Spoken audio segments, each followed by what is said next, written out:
So you guys were I'm hearing a lot of you guys wanted the theme song shortened, so here we go.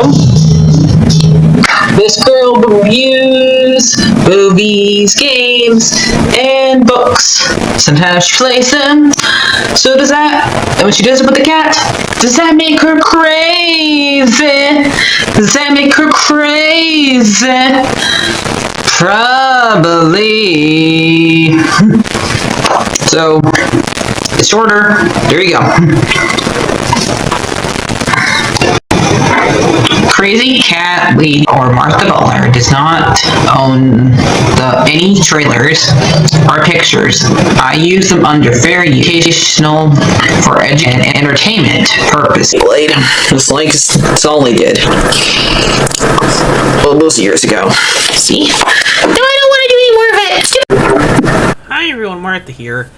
So, yeah, this one does not really have a twist because if you watch the trailer like I did, it was kind of already ruined for you. One thing I didn't like about horror movies, thrillers, so they give way too much in their trailers. I'm guessing that M. Night Shyamalan wanted to have a little break from his twist because even in the movie he gives it up pretty quickly. So let me explain what this movie is about. You're in the point of view of this movie of Cooper, who's taken his daughter Riley to a concert to Lady Raven, who happens to be M. Night Shyamalan's daughter, one of his daughters, who's pretty much doesn't make more kind of an actual character in here. I don't know if she's actually going to be an actual character in here. I thought she was just going to be singing in the background, but no, she is kind of a character in here, and she's basically a hero because she helps get him caught.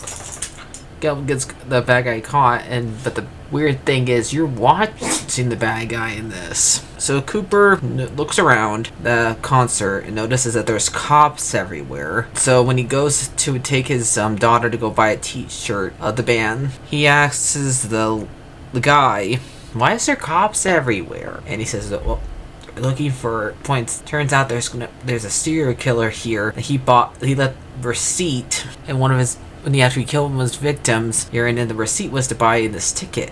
His name's the Butcher, and the reason why he's called the Butcher because he cuts his victims in half." And we find out right then and there, because how he's acting, is that he is the Butcher. And he keeps on leaving his daughter alone. Like, he's saying, "I have to go to the bathroom. I'm gonna get food for you." All this time, like, he pushes a girl down. Nobody notices him do it, and he makes a girl burn her face by putting the bowling French fries really high in there, and putting a bunch of sodas in there. So when she goes over there to grab some more French fries to get somebody, it pops right in her face, and still nobody notices him. Nobody notices him, and they think he's just another cop when he goes and gets the earpiece thing so he can hear what all of them are saying. Then finally his daughter says, "Stay with me the rest of the concert, don't go anywhere."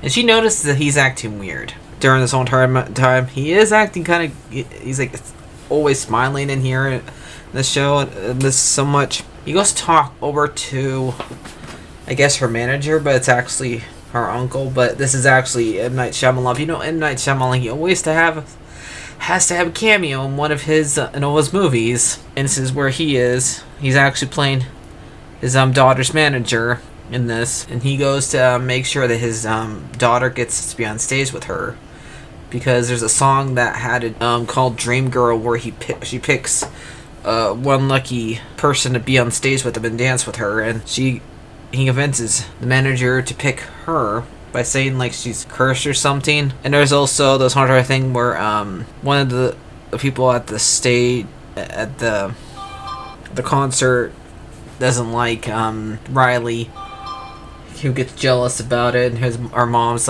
always talking to Cooper about it, and she gets jealous about it. It's we can hear her saying, "I can't breathe," and somebody that can't just breathe.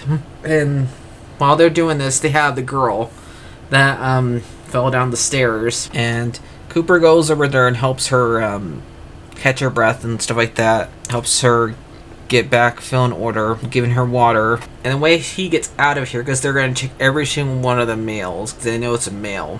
One of the 3,000 males is there. He gets Lady Raven by herself and tells her that he has a hostage somewhere, and if you don't let me go inside your limo and escape that way, I'm gonna kill this guy. You use like a Uber, and so he helps him escape, but she's also gonna try to find a way to still save Riley and stuff like that, and the rest of the family. So she makes to drive him home and takes a picture with them, and then plays a song on her piano. Somehow she gets hold of his phone by asking to take a picture of them together, and she grabs the phone, goes in the bathroom. And this entire time he's doing that she's trying. Cooper's knocking on the door. We don't see anything that's happening on Cooper's side of the view. We're now on Lady Raven's side, and she's making sure to talk to the guy who's held hostage and asking him if he seen anything. And all he saw on the way up here was him being held hostage was a lion statue that's in a park. And she makes one of those videos, probably on Facebook or something like that, live, and have it, or YouTube or something like that. And she asks them, does anybody know live near a statue that has a lion? And let them know that there's a guy being held hostage in there, and tells them the person who replies yes, call the cops. And she yells at the group that your husband is the butcher, and we hear a bunch of noises outside of the room, and Cooper comes back, but the family doesn't, and he tries to kidnap Lady Raven in order to get out of there, but his family stands in front of the door. Somehow they got away from the rooms, and they stand away so they won't get hit. They get out of there, so they could, but hear there's a whole bunch of noises, and he apparently he has a escape route through the pantry and goes down that way and gets into side of her Raven's car and pretends to be the driver and handcuffs her to her car door.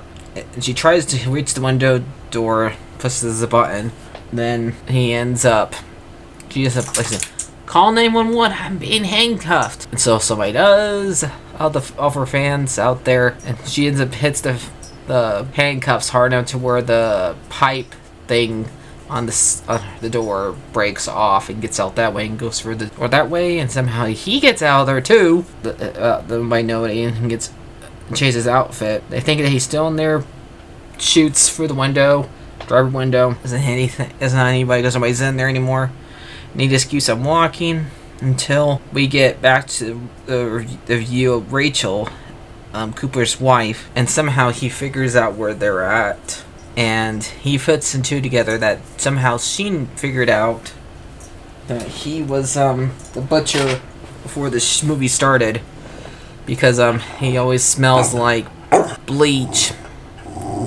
because in order to get rid of the evidence and stuff like that, in the way he sometimes he lies so easily, and she calling him out there, so she tried to make it look like that he made a mistake by leaving the concert receipt there so he would get caught. So she knew all this time, and they made sure that he ate the cake of celebration of Riley, which I guess she put poison in there that makes him act calmly under her time, and so it's easier for him to get caught.